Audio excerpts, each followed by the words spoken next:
दर्शक स्वागत জানাচ্ছি। প্রথমেই আপনাদেরকে একটি ভিডিও দেখাই। বলি অনেক ব্যাপারে আজকে আমি শুধু দুটো কথা বলার জন্য আসছি। একটা হচ্ছে আমি আমাদের ছাত্র যারা সমন্বয়ক আছে, নাহিদ, আসিফ, তারপরে আপনার হাসনাত, সার্জিস, বাকের, আজকে ওদের সহ অন্যরা মানে মূলত আলোচনা করেছে চারজন।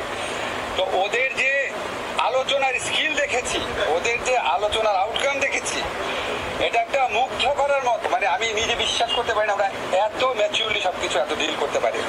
আমরা খুবই লাকি, আমরা শুধুমাত্র মানে অভ্যুত্থানের নেতা পাই নাই, ইনশাআল্লাহ আমার মনে হয় রাষ্ট্র গঠনের নেতা আমরা পেয়ে গেছি ওদের।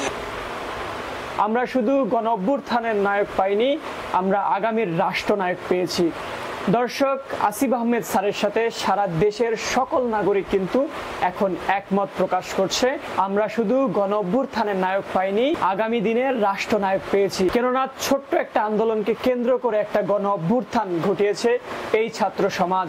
বিশেষ করে এই বৈষম্য বিরোধী ছাত্র আন্দোলনের নেতৃত্বে যে সকল সমন্বয়করা ছিল, তাদের ক্যারিসমেটিক নেতৃত্বের মাধ্যমে দীর্ঘ 15.5 বছরের স্বৈর শাসকের অবসান ঘটেছে।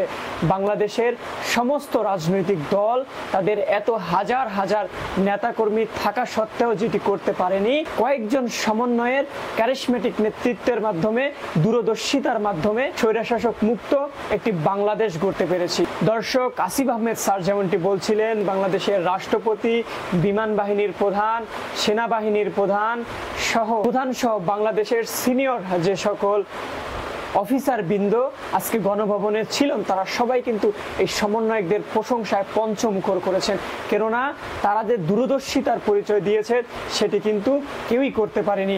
একটি অন্ধকারাচ্ছন্ন সেই সময় কোটা সংস্কার আন্দোলন এবং তারপরে এই গণ অভ্যুত্থান গোটা দেশের চিত্রকে কিন্তু বদলে দিয়েছে।